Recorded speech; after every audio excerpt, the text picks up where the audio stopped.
रात के करीब 11 बजे थे। शहर से दूर एक सुनसान सड़क पर सिर्फ एक पुराना बस स्टॉप था, जहां रात के बाद शायद ही कोई रुकता था।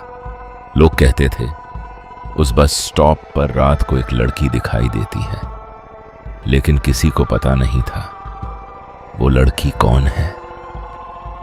आरव नाम का एक लड़का रोज देर रात काम से घर लौटता था। उसकी आखिरी बस उसी सुनसान बस स्टॉप पर रुकती थी। एक रात जब बस वहां रुकी तो उसने देखा एक लड़की सफेद सलवार सूट में चुपचाप खड़ी थी। लंबे बाल, शांत चेहरा और आंखों में अजीब सी उदासी। आरव ने सोचा शायद कोई बस का इंतजार कर रही होगी।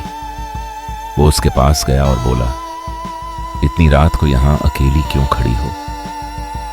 लड़की हल्के से मुस्कुराई और बोली, मैं किसी का इंतजार कर रही हूं। किसका? आरव ने पूछा। लड़की ने बस इतना कहा, जो मुझसे वादा करके गया था कि वो वापस आएगा। उस रात के बाद आरव रोज उस बस स्टॉप पर उसे देखने लगा। धीरे धीरे दोनों की बातें होने लगी। लड़की का नाम रिया था। उसे चांद देखना बहुत पसंद था और वो हमेशा रात में ही मिलती थी। आरव को भी उसकी आदत पड़ गई। अब वो बस का इंतजार नहीं करता था, बल्कि रिया का इंतजार करता था।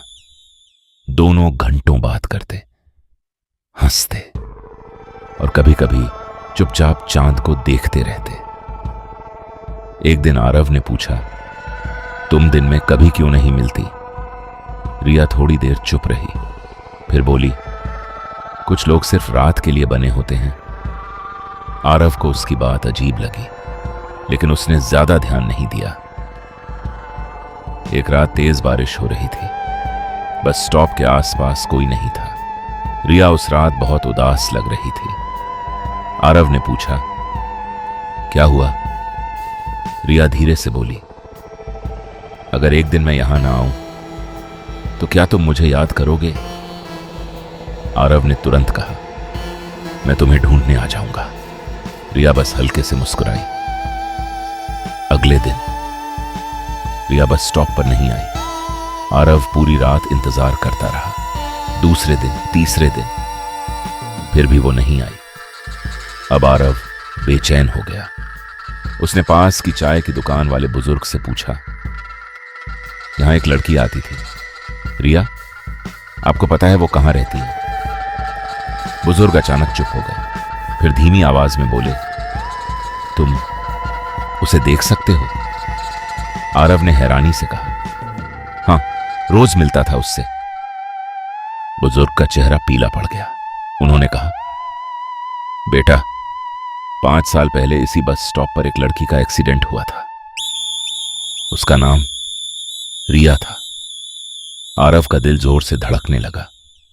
लोग कहते हैं वो आज भी यहां किसी का इंतजार करती है, जिसने उससे वापस आने का वादा किया था। उस रात आरव फिर उस बस स्टॉप पर गया।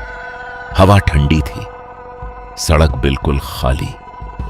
अचानक पीछे से पायल की हल्की आवाज आई। आरव धीरे धीरे मुड़ा और वहां रिया खड़ी थी, लेकिन इस बार उसकी आंखों में अजीब सी चमक थी।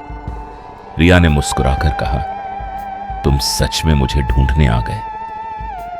आरव डर गया, लेकिन फिर भी बोला, तुम सच में रिया हो? रिया की मुस्कान थोड़ी गहरी हो गई। वो धीरे धीरे उसके करीब आई और बोली, हां, लेकिन अब मुझे अकेले इंतजार नहीं करना पड़ेगा। हवा अचानक बहुत ठंडी हो गई। आरव को लगा जैसे कोई अदृश्य हाथ उसे पकड़ रहा हो। उसने पीछे मुड़कर देखा। सड़क पर कोई बस नहीं थी, कोई इंसान नहीं था, सिर्फ वो और रिया। अगली सुबह लोगों ने देखा, बस स्टॉप पर आरव का बैग पड़ा हुआ था, लेकिन आरव कहीं नहीं मिला। आज भी लोग कहते हैं रात के 11 बजे उस बस स्टॉप पर एक लड़का और एक लड़की साथ खड़े दिखाई देते हैं, जैसे वो आज भी किसी बस का इंतजार कर रहे हों, या शायद किसी नए इंसान का।